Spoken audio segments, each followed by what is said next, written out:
18 কোটি মানুষের ঈদ উৎসবকে আপনি স্বস্তিদায়ক করার জন্য, উৎসবমুখর করার জন্য আপনি নিজে কাজ করছেন। কিন্তু আপনার ঈদটা আসলে কিভাবে কাটে? কতটা চাপ অনুভব করছেন আপনি? না, চাপ কি মানে ঈদ আসছে, ঈদ যাচ্ছে, এই ফিলিংসটাই আপনার আর থাকছে না।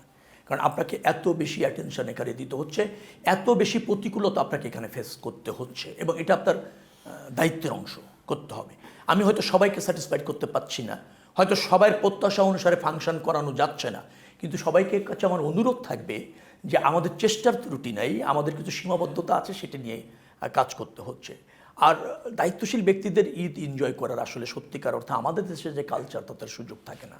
আমাদের একটা প্রবণতা আছে, সবাই ঈদ করতে চায় স্বজনের কাছে গিয়ে, যার ফলে কিন্তু এই ঢাকা থেকে ছেড়ে যাচ্ছে 1.5 কোটি মানুষ। কিন্তু ঢাকায় যদি এই 1.5 কোটি মানুষের স্বজনরা আসতো, তাহলে আমার মনে হয় না এত বড় চাপ হতো। আপনি কি আপনার স্বজনদেরকে ঈদের সময় সময় দিতে পারছেন? না, একেবারে না, একেবারে না। এবং তারা অভ্যস্ত হয়েছে পলিটিশিয়ান হিসাবে।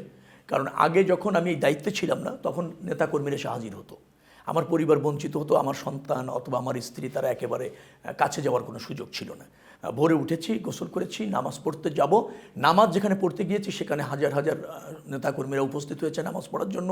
তাদের সাথে কৌশল বিনিময় করলাম, 2-3 ঘন্টা চলে গেল, তা তো হয় না। তারপর তারা আবার বাসায় চলে আসলে সবাই মিলে হাঁটতে হাঁটতে বা ধরেন যে কোনোভাবে এসে দেখে কি সেখানে শত শত মানুষ। তাদের সাথে কথা বলতে বলতে, সৌজন্যতা দেখাতে দেখাতে দেখা গেল যে ইচ্ছা শেষই হয়ে গিয়েছে। এটাই আমরা অভ্যস্ত হয়েছে। এখন ব্যাপারটা আরও বেশি হয়েছে, আরও বেশি চাপ। আমার যে মন্ত্রণালয়ে আমি দায়িত্বে আছি, সেটা হচ্ছে সব মানুষকে যাত্রার ক্ষেত্রে নিরাপত্তা, বাসাতে পৌঁছানো ইত্যাদি ইত্যাদি ক্ষেত্রে যে বিড়ম্বনাগুলি তৈরি হয়, সেটাকে ফেস করা, নির্বিঘ্ন যাত্রা নিশ্চিত করা। মাননীয় মন্ত্রী, আমরা জানি যে আপনি সাংবাদিকতার ছাত্র ছিলেন, আপনি খুব মেপে কথা বলেন। সড়কের যে বেহাল অবস্থা গত 54 বছর থেকে আমরা আসলে দেখছি, যদিও আমাদের আপনি বলছেন সীমাবদ্ধতা আছে, নিশ্চয়ই সীমাবদ্ধতা আছে, সেই জায়গা থেকে সড়ক, রেল বলি বা নৌপথ বলি, এইসব জায়গাগুলোতে কিভাবে মানুষের যাত্রাটাকে নির্বিঘ্ন করবেন, কোনো পরিকল্পনা কি করতে পেরেছেন? এবার তো আমরা মোটামুটি ভালো করতে পারলাম। নৌতে যদি যান, সদরঘাটে একটা অ্যাক্সিডেন্ট ঘটেছে শুধুমাত্র, ওখানে একজন মিসিং হয়েছেন, একজন মারা গিয়েছেন, আর একজন মারাত্মকভাবে আহত হয়েছেন। এবং এটা দুটো লঞ্চের মধ্যে তিনি ট্রলারে করে উঠতে গিয়েছিলেন। এটা সচেতনতার অভাব। এরকম ঝুঁকি নিয়ে উঠতে যাওয়াটা কখনো কখনো জীবন বিনাশী হয়ে যায়, মর্মান্তিক ঘটনা ঘটেছে। বাকিটা দেখবেন যে আমরা ওখানে নতুন করে ট্রলি দিয়েছি, হুইল চেয়ার দিয়েছি, মানুষ মালামাল ক্যারি করছে ট্রলিতে করে, হুইল চেয়ারে করে অসুস্থরা যাচ্ছে নির্বিঘ্নে। লঞ্চগুলির মধ্যে শৃঙ্খলা আছে, জাস্ট টাইম মতো লঞ্চগুলি ছেড়ে যাচ্ছে, ভাড়া 10% কম দিয়ে ওখানে ছাড় দেওয়া হয়েছে, ভিজিলেন্স টিম আছে, মনিটরিং টিম আছে, তারপর ওখানে যদি কন্ট্রোল রুম আছে, সবাই সার্ভিস দিচ্ছে। এবং নৌযাত্রাটা মোটামুটিভাবে বেশ ভালো হয়েছে, স্বস্তিতে হয়েছে। যারা চার্জটা নিতাম ওটা মৌকুব করে দিয়েছে 10 দিনের জন্য। অতএব যারা কুলি মালামাল ক্যারি করে দেয়, তারা বিনা পয়সায় মালামাল ক্যারি করে দিচ্ছে, ওদের পেমেন্টটা মন্ত্রণালয় থেকে আমরা দিয়ে দিয়েছি। ওখানে একটা স্বস্তি আছে। ট্রেন যাত্রায় সমস্ত ট্রেন জাস্ট টাইমে আপনার ছেড়ে গিয়েছে স্টেশন থেকে। আমরা এর আগে রেকর্ড নেই 88টা লোকোমোটিভকে ফাংশন করাতে সক্ষম হয়েছি। টিকিট যারা পেয়েছেন তারা একেবারে নির্বিঘ্নে নির্দিষ্ট সময় গিয়েছেন। শিডিউল বিপর্যয় কিন্তু একেবারে হয়নি ট্রেনেতে। একটা ঘটনা ঘটেছে, একটা ট্রেন লাইনচ্যুত হয়েছে, সেখানে 9টা বগি লাইনচ্যুত হয়ে যাওয়ার ফলে ওইটা 5-6 ঘন্টার মতো আমরা বন্ধ রেখেছি, তারপর আবার সচল করে দিতে পেরেছি সকাল হতে হতেই।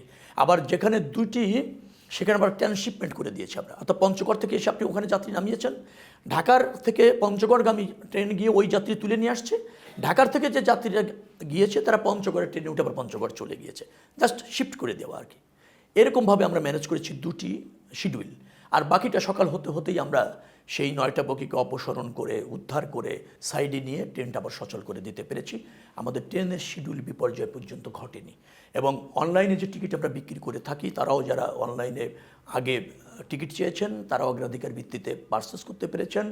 আমার মনে হয় টিকিট বিক্রি নিয়ে যে বিতর্ক ছিল সেটাও আবার ঘটেনি। সড়ক পথে 2-1টা জায়গায় মাঝপথের থেকে যারা উঠেছেন তাদের কাছ থেকে বেশি ভাড়া নেওয়ার নিউজ আমরা দেখেছি। সেখানেও আমরা মোবাইল কোর্ট এবং ওখানকার পুলিশের যারা আছেন তারা ব্যবস্থা নিয়েছেন। মোবাইল কোর্ট অনেকে ফাইন করেছেন 2-3টি কাউন্টারে। তারা কি করছেন, বাস স্টপেজগুলিতে যে কাউন্টারগুলি আছেন এবং সেখানে কিন্তু নির্ধারিত ভাড়ার চেয়েও বেশি নেননি। কিন্তু সমস্যাটা হচ্ছে অনেক যাত্রী আছেন, তারা যাত্রা পথে মাঝামাঝি এসে উঠতে চান। তারা অপেক্ষা করেন কোন যাত্রীতে বাসে তারা উঠতে পারবেন, চলন্ত বাসে ওঠার চেষ্টা করেন কোনো রকম থামিয়ে।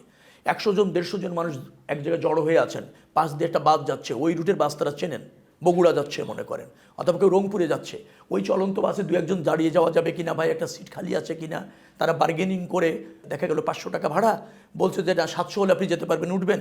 সে যাওয়ার তাগিদে তাড়াতাড়ি উঠে চলে যাচ্ছে, সে কোনো টিকিট নিচ্ছেন না বা টিকিট তাকে দেওয়াও হচ্ছে না, তিনি কমপ্লেনও করছেন না। এরকম জায়গায় কিছু কিছু জায়গায় ভাড়া যাত্রীরা বেশি দিয়ে গিয়েছে, এটা নিয়ন্ত্রণ করতে পারলে ভালো হতো। কিন্তু আসলে মাঝ পথে গিয়ে যখন চলন্ত বাসে এইভাবে যাত্রীরা যে কোনো জায়গা থেকে উঠছেন, সেটা নিয়ন্ত্রণ করাটা বেশ কঠিন। তবে আমরা যখন জানতে পারছি তাদের বিরুদ্ধে কিন্তু ব্যবস্থা নিচ্ছি, জরিমানা করছি, রুট পারমিট বাতিল করেছি, কোনো কোনো জায়গায় কাউন্টার, অস্থায়ী কাউন্টার বসিয়েছে, সেটা বন্ধ করে দিয়েছি। বাস স্টপগুলি থেকে যে সমস্ত টিকিট সেল হয়েছে আমি সবগুলিতে গিয়েছি, আমি গোয়েন্দা নজরদারি করেছি, ওখানে আমাদের বিজিনেস টিম আছে, নিয়ন্ত্রণ কন্ট্রোল আছে, সেখানে কিন্তু ভাড়া বেশি নেওয়ার কোনো নজির এখন ধন্যবাদ। আমরা